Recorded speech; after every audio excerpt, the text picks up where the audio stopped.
Do you remember prior to getting married, you had a laundry list of all of these expectations that you had of the person that you were going to marry? You wanted them to look a certain way, earn a certain amount of money. You wanted you all to live in a certain place. Maybe you had already figured out how many children you were going to have, 2.5 children and a dog, who your friend circle was going to be, sometimes even where and how we worshiped.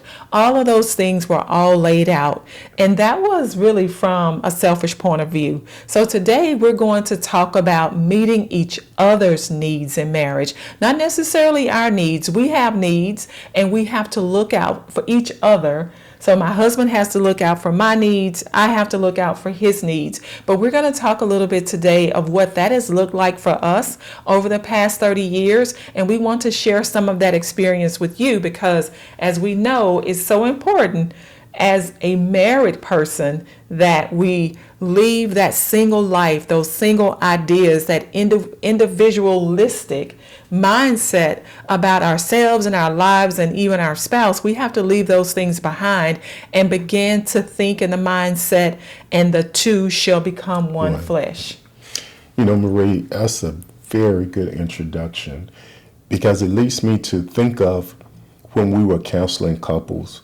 And I would always ask the question, once the discussion was getting intense between us, then why did they get married? Mm-hmm. Yep. And no one could ever answer that question as to why they got married. And the other question that we would ask, did you get married to serve or did you get married to be served? Yeah, that was a question that just stopped everything in the room. It was silence, reticent, like we asked them, about the pagorithm theory or something. It was like, no, we're just asking you, why did you get married? Why did you do this important thing? And in asking that question, that was something that we had to reflect on as well. When we got married, did I get married to serve or to give to Marie, or did I get married to see what I could get from Marie? And not in a necessarily negative way, but my mindset wasn't about giving. It wasn't until I started giving and meeting Marie's needs that things started to shift and change. Things started to come to a point to where we were able to meet each other's needs. Yeah. So we have some points that we want to walk you through today. The first one was our laundry list. We need to make sure that laundry list is more about the expectations or the needs of our spouse and not necessarily our own needs. So that's point number one. So begin to think in terms of, how can I serve? What is it that my spouse needs? What is it that's in me that I can give to my spouse to help them, one, to be all God has called them to be able to eliminate those frustrations, to help them to do things that they may not necessarily be good at. You may be good at planning. You may be good at budgeting. You may be good at raising the kids, or you may be an extrovert and you're really, really good with meeting other people and carrying a conversation. We all have different gifts. We have gifts of administration. We have gifts of teaching. We have gifts of giving. I mean, we all have so many gifts of counseling and helping other people. So we have to understand ourselves and what we have in us, and then we have to begin. That's going to be a point that we talk about, learning and knowing your spouse, but we have to begin to learn them so that we can know what their needs are. So we're going to go on to point number 2. Servanthood is powerful because it mirrors how Christ loved and served the church. Mark 10:45 says that Christ came to serve and not to be served. If you go throughout scriptures, very seldom have you seen Jesus being served. He's always serving. He's always giving. He's always doing, making sure the people's needs are met. Well, marriage is similar. We should make sure our spouse's needs are being met. And as we're meeting those needs, they should mirror Christ's love for us. It should build trust and intimacy. And it will break that chain of selfishness, of putting self first. When we got married, or when you come together as one with your spouse, you're used to taking care of yourself. You're used to thinking of what you want, Yeah. what you need. But while being married means that we have to come together. I have to think of what Marie needs are. She has to think of what my needs are. Some days I'm able to give 100%. Yeah. Some days I'm not. Some days Marie is able to give 100%, and some days she's not. So during that time, during that season, it's very important that I meet her needs. It's very important that I cover her during those times. Vice versa, it's very important that she cover me during those times. And doing that, we will create a Christ-like home, a Christ-like environment. Yeah, that's so true. You know, I've heard people say, and even that song, it's a 50-50 love. You know, to make that 100%, I'm going to bring my 50% and I'm going to wait for my spouse to bring their 50%. But that's not the Bible. Right. That's not biblical. When we come into the covenant marriage, when we come into the covenant relationship, the expectations is that we bring the whole of us. We bring all of who we are as a person. And sometimes, we're bringing those good things. We're bringing those things that God has placed inside of us that we can use to help our spouse. We can use to help other people. But sometimes we're bringing our hurts. A lot of times. I would say all the time. We're bringing our hurts, we're bringing our past, we're bringing our frustrations. And so I think the idea is that I'm going to bring the 50% of me, which is all of my junk and mess, but I want you to bring the 50% of you, and maybe even 100%, since we're talking about expectations and needs. I want you to bring the best of you so you can cover all the worst of me. And, we know that is not biblical. Right. That God expects us, first of all, when there are hurts and there are pains and things from the past, we have to stop and get healed. We need to stop and we need to acknowledge those things and get healed so that all of that goodness, all of the holiness, the wholeness that God has inside of us can come through and come out in our marriage. We can bring our best selves. Yes. And just to add to that, our goal today is to enhance or enforce what the Bible says about meeting each other's needs. I say that because social media tells us that we should take. If he doesn't meet this criteria, that he's not able to meet my needs. Yeah. And typically social media will tell you what you can get out of it. They never tell you what you should bring to it. Right, exactly. So if you're not bringing anything, how are you going to get something? Yeah. Very seldom, well, I don't think I've ever went to the bank and made a withdrawal without making a deposit. That's right. So you're going to have to deposit before you can make a withdrawal. That's right. But we're being taught in today's society that it's okay to make a withdrawal without making a deposit. Well, that sounds we like know stealing. that is insufficient funds. Yes, an NSF. You don't have nothing in there to draw off of. Yeah. And so therefore we're seeing families breaking down. They're falling apart. They are disintegrating right before our eyes. And therefore, one of the first things God established was the family. And that is the thing that is being attacked and torn apart the most is the family, as the children are not able to experience what it's like to grow up in a two-parent household. Yeah, in a stable environment. Yeah, stable environment, and there's always lack. Yeah. So we just want to share the abundance of God's love between husband and wife. Yeah, that's right. So today we're talking about servanthood, meeting the needs of your spouse. So that was point number 2. So move on. Number 3 is that we have to learn and know our spouse's needs. And we have to respond to sacrificially, and we have to grow in intimacy, or that will help us to grow in intimacy. I remember when you and I got married, like sometimes I used to think, y'all, that my husband was an alien. It's like, who is this person? What is this person? One, because I wasn't accustomed to being around a man. I grew up myself in a single family household. I had very, very limited access to my father. So I wasn't accustomed to being around a man all the time. And so there were some things about a man, there were some things about manhood, there were some things about myself that I had to learn in order to be able to understand my husband. So there was a season that I went through studying my husband. I would study what you did, how you did it, your thought processes around certain things, so that I could get an understanding of who is this person?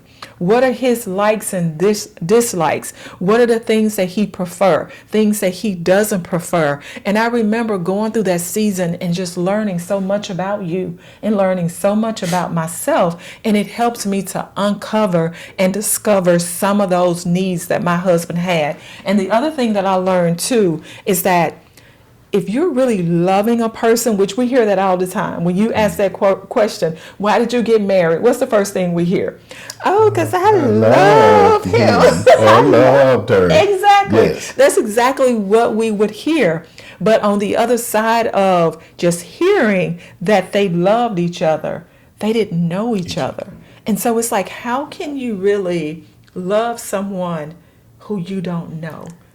And the more they got to know that person that they said that they love, they come to find out that was a representative, because the real person that they said that they loved, they really didn't like. All right, we taking off some masks now. And they realized that they had to do some work, because he needed some work, she needed some work. Yeah. When me and Marie got married, she needed work. Oh, yeah. I needed work. We still need work. We need work. We still need work. Seasons change. So as the season changed, you just said, from going from winter to summer, you take off your coat and put on shorts. Yeah. Going from summer to fall, you take off your shorts and put on a light jacket. From fall to winter, you put your coat back on. Yeah, yeah. So I know I skipped spring, but that's all right. But you know something, in that springtime, that's when things start to come out and flourish and grow. Right. So if you've done all the work in the summer, in the fall, and in the winter, now you can expect that harvest. You can expect to be able to go into that love bank and make a withdrawal because you put some deposits in during those other seasons. I would like to say that we should practice curiosity over criticism. Yes. And I think a lot of times when we see things in our spouse, sometimes the first thing that we want to do is criticize those things. You don't do this. You're not good at that. You always do this. You don't ever, or you never do that. Instead of stopping and stepping back and asking ourselves, why does my husband respond that way? Why does my husband do that particular thing that way? Right. And begin to be curious and ask those questions. Hey, I noticed that you did this. Why did you do it that way? Where did you learn that? And when we lead with that curiosity and we lead with those powerful, non-judgmental, non-threatening questions, because there's a way we can ask things. And I remember you used to tell me all the time, Marie, it's not what you say, it's how you said it. I had good intentions and I was leaning in or trying to lean into that curiosity, but I was asking, my tone, my voice, and sometimes my body language came off as judgmental. And so you would say that to me and I would have to stop and readjust. I would have to reflect and readjust and ask the question in a different way, because I was curious and I wanted to know, I wanted to learn, and I wanted to, so that I could experience you in a different way and I could help you grow. And that's a good segue into number 4. What are some of the needs of a man? Yeah. Okay. As you're saying, so we're going one like of those that. needs is because we want to see your marriage thrive and not just survive. Before we get to that point, can I just say one more thing about the learning and the curiosity, asking those questions. But after we ask the questions, we have to stop and listen. Because really, you think about it, like the goodness, the fruit from that's going to come from that question. The question is the seed, but the harvest that's going to come up out of that question is what your spouse shares back with you. So we want to listen to their response, and we may not understand the response. I ask, can you tell me, why do you do that? Where did you learn that? And you respond back something to me that's totally foreign. I don't get it. Right. And again, we have to maybe go back in with a follow-up question. We have to seek to understand. When you stop and really want to get to the root cause of something and to really seek to understand, you're not just going to ask one question and walk away. You're not going to ask two questions and walk away. You're going to continue to ask those questions and continue to listen, continue to really dive in. I think I don't know why this came up in my spirit just now, but when we're meditating on the Word of God, there are people who read the Bible, they know the Bible, they can quote scripture. Right off the top of their head, and you're like, oh my goodness, if I could just get the chapter and verse down to Psalm 23, the Lord is my shepherd. It's just a book. Right, exactly. Just to know where to go. I know the word and I feel like I'm walking that word out, but just to, like you said, just to know the scripture, they know it. But the fruit that's coming from that word is because they only stayed to memorize it on the surface. But when you're really meditating and you're getting down deep in the word, you're sitting there a while, you're pondering, you're asking questions until that word becomes you. It becomes alive in you. And I think it's the same way when we're asking those questions of our spouse and we're really being curious and we're listening like Christ and we're leaning in, we're really trying to understand. That's when it's like, I don't understand it, but for some reason, I get it. I get you. And that's the point. So thank you for that, for us being able to back up a little bit. The reason that I wanted you led me to one of the major needs of a man when you were saying listening, communicating. Yeah. The first one is respect and honor. Oh, yeah. And it's very respectful, and it will honor your husband if you would just listen to him. Mm-hmm.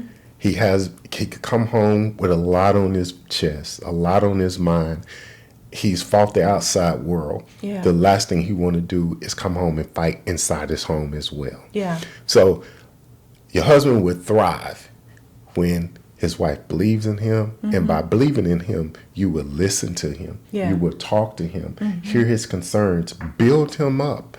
And that is a form of respect. Yeah. It is interesting within marriage, men want respect, women want love. That's right. So it's that love and respect that even God placed. Why is it that men want respect and women want love? Yeah. Very seldom you see a man say, I love you, but he said, man, I respect you. That's right. And that's a form of love. Yeah. Very seldom you see a woman say, girl, I respect you. you. She say, I love you. That's right. And I forgot the verse and chapter, but Ephesians 5:33. You got it. The second one is sexual fulfillment. Physical intimacy communicates love and acceptance and closeness to your husband. That's right. So we don't often see sex. We often see sex as a deeply tied in connection and confidence. So when Marie desires me, that is a form of, man, okay, I'm pleasing her. I'm meeting her needs. Yeah. She wants me. And I will reciprocate that back to her. Yeah. Like dating and courting her. And we'll talk about that later too. Yeah. Actually, it's the next one, companionship and friendship. Every man wants his wife to be his partner in life, not just in responsibility, but also in fun, shared hobbies, laughter, and support. Supporting, when Marie supports me, it means the world to me. Yeah. And I go back to our hobbies. We've taken up golf the last couple of months, and we've watched ourselves grow together. And it's brought us closer together, even when we are frustrated. But that's something that we learned to do together. We learned to spend time together. And my son asked me a couple of weeks ago, he was like, how do y'all keep that desire or that fire going in your relationship? Yeah, that was a very good question. It was a great question, and we shared with him, well, we try to do things that we both like to do. And we try to go out. There's nothing wrong with going out with your friends, but to me, it's always better to go out with my wife and to experience new things with my wife. Yeah, I remember it was Thursday. No, it was Friday. We met our daughter and her kids. She had to get some service on her car. And so while we were waiting for her car, we were going to go to lunch. And so there was a new restaurant in their town. And we was like, hey, let's go to this new restaurant. And she was reticent. She didn't say anything. And it was like, you don't want to go to the new restaurant? And, we were trying to, we had some things some restaurants on the table. And, she chimed in and she said, something, you all, I'm not going to eat there. You can, but I'm not going to eat there because I want to experience that new restaurant with my husband first. I was like, oh my goodness. I was getting out of the truck to go and get us something to drink. And I was just praising all the way to the door into the restaurant because I was thinking she is getting this marriage thing. She is understanding how important that priority and preference is in her marriage. It could be a small thing to someone that it's just a new restaurant. She could have gone with you all and then maybe shared it, at a different time with her husband. But that was one of those things that as a part of their relationship that keeps them connected, keeps them glued together, they do their first things first together with each other. I thought that was so beautiful. Good. The next one is appreciation and affirmation. Oh, yeah. And just a simple thank you and recognition. Yeah. Marie does a great job at that. Ever since I've known her, that has been one of her strongest traits towards me, is appreciating and affirming me, always encouraging me. Even when things didn't go well, I didn't get a decision or I applied for a job and didn't get it, she will always comment and you'll get it next time. She never made me feel less than, but always made me feel more than. I call it the little boy syndrome. You can tell a little boy when he's 2 or 3, oh, that's okay. You still my man. You still daddy's, you still mama's baby. You still, and that encouragement, every man has that little boy in him. That's I don't care who you are because you always want to feel like, yes, you can. And the last one I have is peace and support at home. Yeah. Very, very, very, very valuable. Because like as I stated earlier, if you fought outside of your home all day, the last place you want to fight is inside of your home. Yeah. You want to come home to peace and support so you can get back up and fight again the next day. Yeah. But it's hard to go fight outside of your home when you're being beat up at home as well. And you start to look for other things to do outside of your home because that home is not peace anymore. Yeah. It's not a house. Yeah. Your house is not a home. Your house is not a home. And that's what we as women are good doing. We are good taking the least of something and making it the best of something. And when it's not for our husbands, unfortunately, you all will go to where you're getting your needs met. Right. I remember telling women, years ago, and it is so obvious today that men are just not being celebrated like you all used to. And there was a point, for, certain demographics of men, we just never really saw them being celebrated, for the things that they do, for all of the value that they're bringing to our lives and into our relationships. And so I remind women that it's so important to celebrate your husband at home. Let him know that you appreciate him.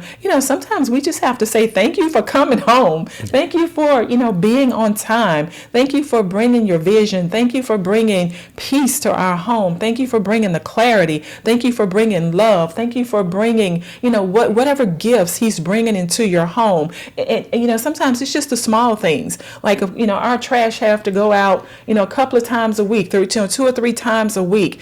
And, that's something that my husband is going to do. I know he's going to do that all the time. I don't have to ever worry about, am I going to have to get that trash today? It's a very, very small thing. But every so often, it is just in me to say, thank you. I appreciate you getting the trash to the curb, before the truck ran, before the trash was picked up. And again, I know that's just a small things. But y'all, it is those little foxes. I believe I've said this before. It is the little foxes that destroy the vine. If your husband has purchased your dream home and you say thank you, Okay, come on now. But if your husband is consistent with taking out the trash, cleaning the dinner, picking up the kids, making sure that your lawn is mowed and your flower bed is cleaned out, those things also deserve a thank you every so often. Right. Just And a thank husband, you. you have to do that as well. Right, exactly. You have to do that as well. Reciprocity is real. Reciprocity is real. All right, you all. So those are some needs of our husbands. So we're going to talk about some common wife needs. And I want to start by saying that the Bible tells husbands that you all have to live with us according to knowledge and understanding. So we talked about a little bit earlier, learning your spouse, knowing your spouse. I shared how I would watch you and study you to know you and to understand you. We have to keep in mind that our husbands are not our fathers, our husbands are not our sons. Our wives are not our mothers, and our wives are not our sisters. We're individuals, and we have to get to know each other on an individual basis. I also want to share, too, that needs have seasons. The things that my husband and I did in year number 3, we're in year 30, and we're just not doing those things any longer. So things have expiration dates. Yes. And we have to know when that particular thing in our life, in your husband's life, in your wife's life has expired, and you need to move on to something else. And that's why that communication is so important, because you need to know what's current. We want the latest car, we want the latest clothes, we listen to the latest music and all of that. So why are we still dealing with our spouses in the past? Yes. I'm just going to put a question mark right there and a Selah, and I'm going to move on. So we need to have everything. We need to know. I know. And this is something that gave me so much confidence in being a wife and loving my husband, even when I didn't feel like you deserved it. Like that's not even the standard of the Bible. But I knew that I had everything in me to be a good wife for you. That is just something that's a level of confidence that the Holy Spirit gave me as a wife. I didn't worry about, well, she looked like this and she has that and she can do this and she can do that. At some point early on in our marriage, I realized I got everything in me to be Mrs. Jones and to meet Chris's needs. And you have to know that as a wife. But here's other needs of wives: love and intimacy versus sex. So my husband talked about the sex, and men want sex. Y'all, we have to think in terms of, and we're speaking in terms of how God created us. This is not just a Chris and Marie thing. We're speaking in terms of the Bible and how God has created us. He created men as visual beings. You all respond to what you see. Men respond to what you see. So ladies, when you show up looking good, smelling good, he sees that. Guess what? It is going to trigger that need. For us, women, we respond to what we hear. And that's why the words, the intimacy, the before what happens prior to sex is important to us, because God built us and he created us to respond to what we hear. That's why we get on the phone or we get around our girlfriends and we're just talking, and we love to hear her talk, and she loves to hear us talk. Why? Because we respond to what we hear. That's a need. So husbands, communication and conversation is very important. So when your wife comes to you and she just wants to talk, let me tell you what my husband used to do.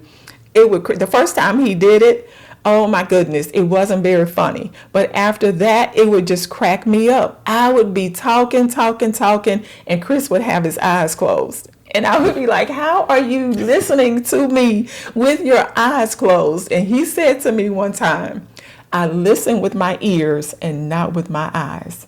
And I thought, you need to open your eyes. But after that, I came to understand that while I was talking, he was listening to every single thing that I said. And he has learned over time To open my eyes. To open your eyes. And to listen. Because over time I realized that wasn't the right answer, but that's where I was. It used to crack me up, though. But I learned to open my eyes and to make contact with her, because that is a part of communication. Yeah. I had to learn that. That's how far I've come, but because that was not that was a proper communication. Body but in my language mind, is important. I was listening, but she wanted my undivided attention. And here's the thing, too. In that conversation, I wanted your undivided attention. So that speaks something to us, that we're getting the attention from our spouses. And I just wanted to be heard.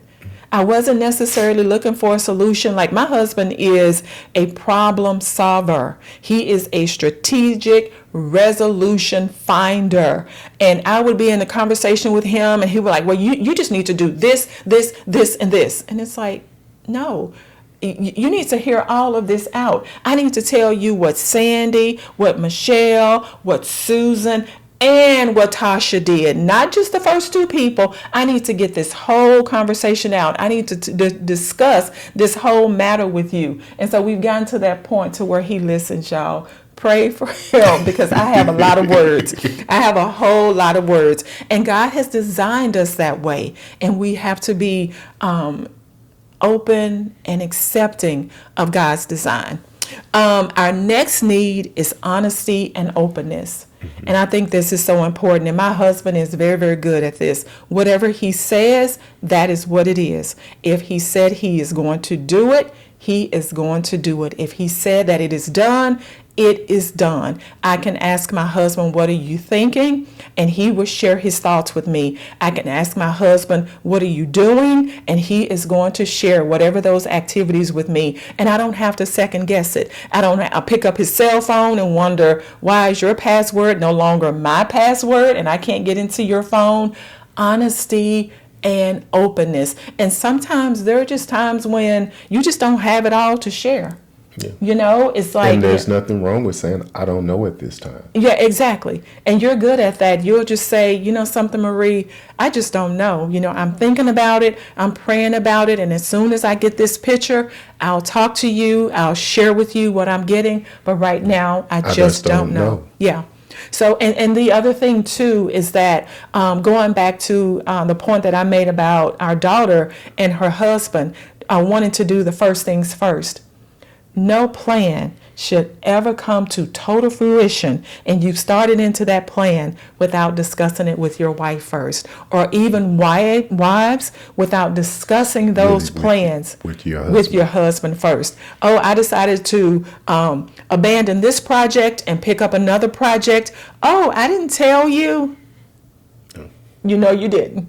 Discuss those things first. Get to the finality first before you moved into it. Financial support.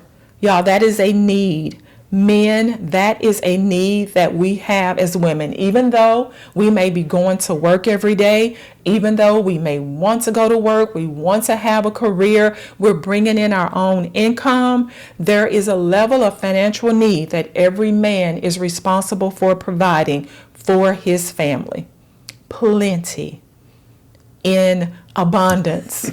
Prosperous, plethora, over and above, exceedingly abundantly, above all. Financial support is very important because it speaks to security. Yes. I want to know that things are going to be taken care of, that we have insurance, that we have things set in place to cover us in the event something happens. That is so, so, so important. And y'all, I think this is probably one of the most important. And Chris, I really want you to weigh in here. Mm-hmm. It is important that as men, that men have a vision for their family. Absolutely. I believe so many problems come up in marriage because as women, especially for us as women, God created us to be a helper. Adam found a helpmate. God created a helpmate for Adam when he created Eve. That is the way that God built us. I believe no matter what your personality is, you're an introvert, you're an extrovert, wherever you fall on all of these personality assessment scales, at the end of the day, God created us to help. And the only way that we can help is that we know where we are, where we're going. What is the plan? What's the plan for us as a couple? What's the plan for our home, for our children, for how we're going to relate to other people? I need to know the plan. And the reason I need to know the plan, not because I'm nosy, is because I got work to do in that plan. I got to know where I'm going. I always give this analogy. Very seldom you leave your home and not know where you're going. Right. I've never gotten in one of my vehicles and just started driving. I mean, if I'm going to church on Sunday morning, there's two different ways. And it depends on which vehicle we're driving, it depends on which way we're going to go. Yeah. And my wife knows if we're driving this vehicle, we're going to go that way. We driving that one, because we park in two different places. So it just depends. But I'm just giving an example of a vision that she knows what I'm going to do. Yeah. When it comes to finances, discuss them. Yes. Get a plan. And this is how we're going to accomplish these goals. Yeah. I am going to do X. My wife is going to do Z. And therefore, she knows her part. Basically, what I'm saying, as long as you let her know her part in your vision and your plan, she will help you. And that is in Genesis 2:18. That God gave Adam a helpmeet. That is so important. We need to see the vision. We need to know what is the direction. What are our goals? And you know something, husbands and wives, please give me a thumbs up on this. We're not looking for perfection. We know that our husbands are human. We know that you are human. Perfection is not what we're looking for, but we do like to see and would like to see that effort. Yes. We would like to know that you're thinking about us. We would like to know that you're thinking about our children and our homes and our now and our future. And that says to us that you care, that you're committed to this. And that is my next need. We have a need for security. We have a need to know that we are the priority, that we are your preference. We are number one. If you're stack ranking all of your players, we know that we are always going to fall and be in that number one spot. And I know that you all have been raised by beautiful women. Lovely women. Your mother is beautiful. She has raised you. She is always going to be your mom. Sometimes we live by that mindset. I can't let my father go because he's going to always be my father. I don't know about him. He may decide to do something else and get another wife, get another family, but dad's going to always be dad or mom's going to always be mom. But you all, that is not the way of the word, especially for men. Men are called to leave their father and their mother and cleave to their wives. Leave and cleave. Leave and cleave. And that word cleave or cling means to chase after. Mm-hmm.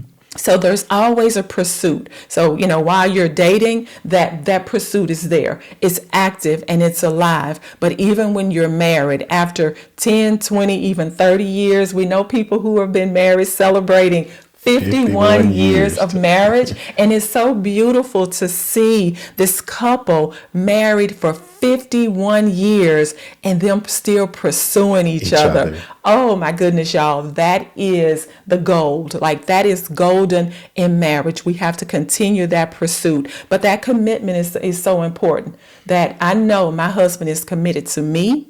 He's committed to our family, our children, the vision that he set for our house that he's gotten from God.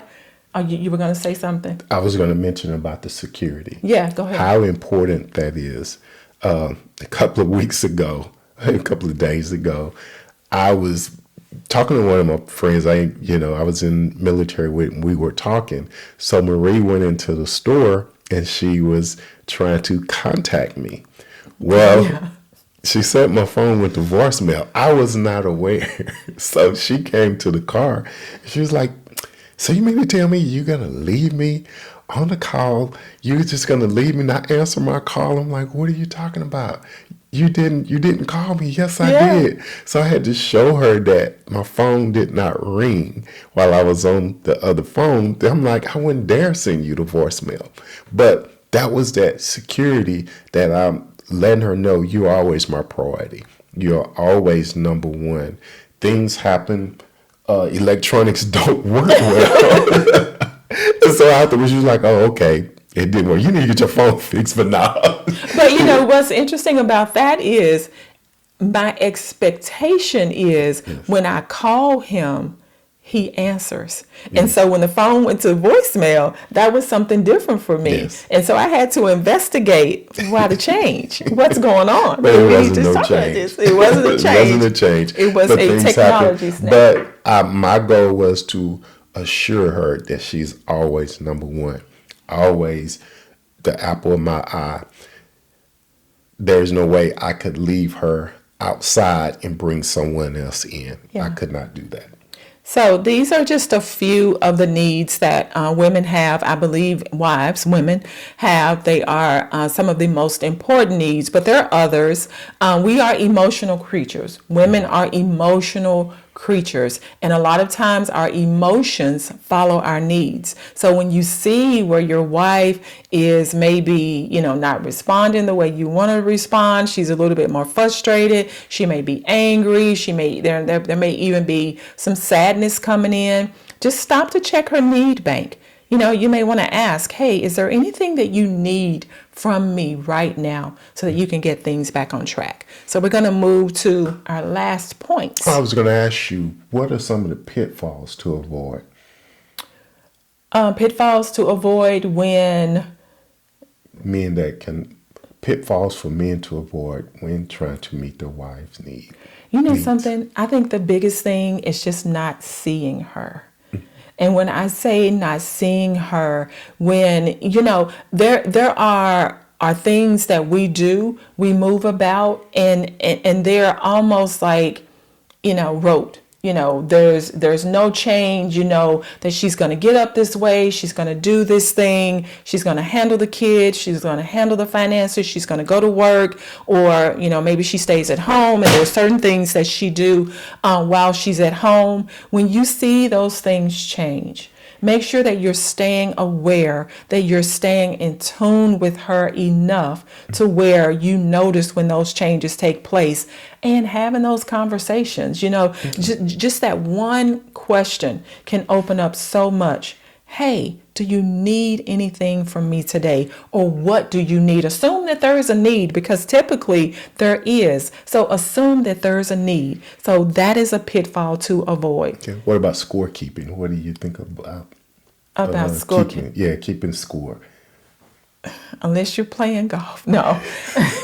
We're going tit for tat. You're much better than him. Right. No, you can keep score. No, I'm just joking. And I am not better at my husband when it comes to golf. He's actually my resident coach. If he wasn't coaching me, it would really be bad. It's bad, y'all, but if he wasn't coaching me, it would really be bad. Scorekeeping, absolutely not. Yeah. We're not in competition with each other. We are on the same team. Our goals, the vision, what we're trying to accomplish should be the same. And so if there is a score to keep, you're keeping that score together. And that score is saying, this is what we're trying to accomplish, and we're here. How far are we from our goal together? And what do you need to do, Chris? What do I need to do to make sure that we're reaching that goal? No scorekeeping. And I would add, one of my pitfalls is if you made a mistake, admit the mistake. Own your mistakes. Oh, yeah. Just accountability is so key. Yeah. If you want your marriage to work. Yeah. Because none of us are perfect. We want to pretend and portray that we are, but if you ever sit down and just take inventory of yourself, you'll start to see that you're not perfect. No, absolutely not. No one is perfect, because no one is Jesus. The perfect one, he came, he walked this earth, he did exploits, he showed us what our lives could be, our lives should be.